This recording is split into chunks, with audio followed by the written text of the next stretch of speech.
Hello everyone, I'm meteorologist Charlie Ironmonger. Thank you so much for joining me today for your 9 a.m. news and weather update from the First Alert Desk. Now we've got news out of Onslow County where a man has been arrested again for child porn charges. 26-year-old Angel Gutierrez Cardenas was arrested by Jacksonville police officers yesterday morning. Now, according to warrants, Cardenas had visual material that included young boys between the ages of 1 and 10 years old. Now, warrants say that the offense happened back in May. Gutierrez Cardenas is charged with 3 counts of second-degree exploitation of a minor and 2 counts of third-degree sexual exploitation of a minor. Court documents say he has another pending case from July where he was arrested and charged with third-degree sexual exploitation of a minor. Now, he was taken to the Onslow County Jail on Thursday without bond. And now we want to turn our attention to flight delays that are going to again becoming more and more common as the government shutdown continues and flight controllers start receiving no paychecks for their work. NBC's Tom Costello has more on the delays experienced across airports today and what the future looks like over the next few weeks. This morning, Alaska Airlines is finally coming back online. A major company-wide computer issue at its primary data center, forcing the airline to issue a temporary ground stop that lasted for hours and canceling more than 150 flights yesterday. The airline's subsidiary, Horizon Air, also impacted. But another, Hawaiian Airlines, is still flying. In a statement, the airline apologized to its passengers, saying the safety of our flights was never compromised and clarifying the IT outage is not a cybersecurity event. Grounded passengers expressing their frustration on social media. People on that plane have been sitting there in Seattle for 1 hour and 20 minutes right here on a taxiway. At SeaTac Airport, Sherry and Steve Plastick were about to board their flight when they saw a bad sign. We're just sitting at the gate, and then all of a sudden we saw like the computer screens went blank. They just put up the Alaska Airlines kind of logo.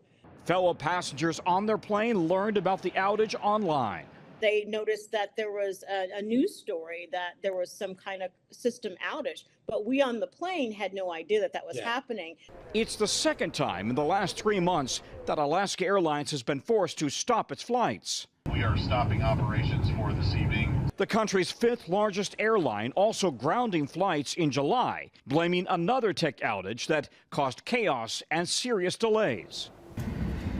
Alaska Airlines, how did this happen twice?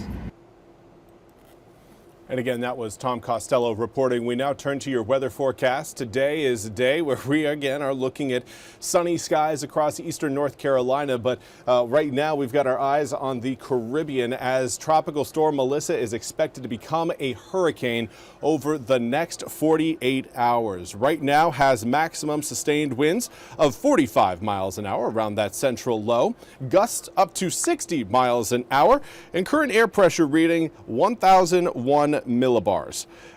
Now, over the next few days, this is going to be a system that's going to be experiencing rapid intensification, currently moving, if you could even call it moving east at 1 mile per hour. This thing is just a slow-moving system, which is going to do it a lot of good from an intensification standpoint. Of course, not good for anyone around the Caribbean, especially across Haiti as well as Jamaica. Those two areas, again, are going to be experiencing, unfortunately, the worst out of this system. But the Caribbean right now is chock full of warm water. It is one of the hottest spots in the Atlantic basin, and with all of that heat energy present, it will again lead to a rapid intensification with this system. So over the next few days, this system is going to slowly meander its way up towards Jamaica.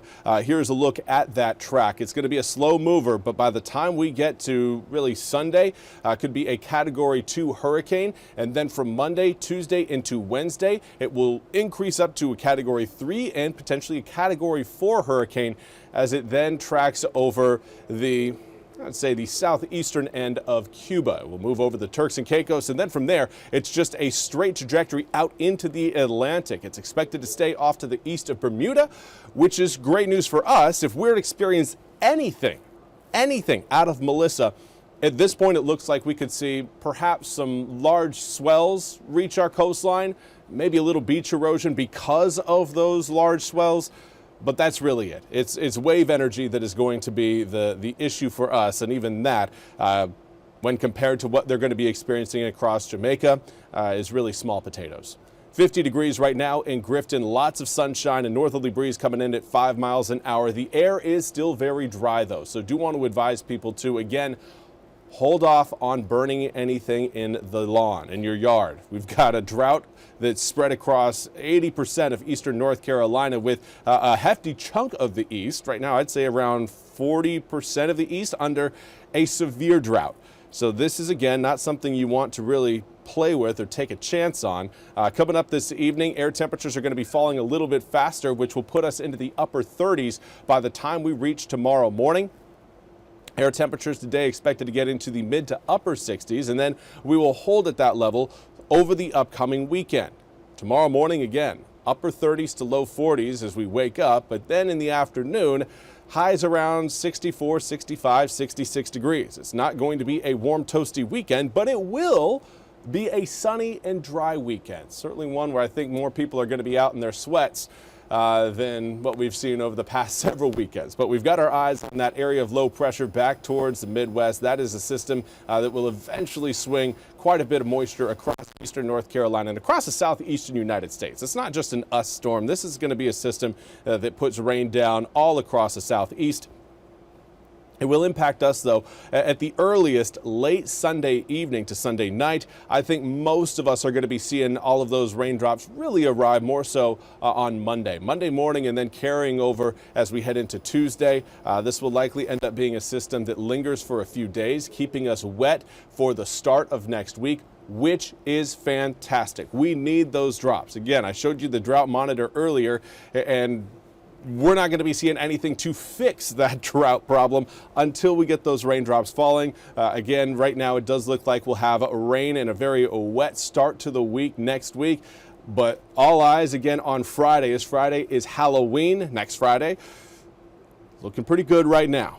It's not a complete guarantee that Friday won't be without maybe a stray drop or two. But if we do see any showers on Friday, it will likely be coastal and in the morning. So by the time we get to Friday evening, when the trick-or-treaters are ready to hit the road, at that point, it should be dry throughout eastern North Carolina. And again, should be. I'm going to knock on wood too.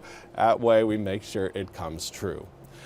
That's all we have time for today's 9 a.m. news and weather update from the First Alert Desk. I want to thank you all so much for joining me. We'll be back with more news and weather coming up at the top of the hour. Until then, have a fantastic Friday.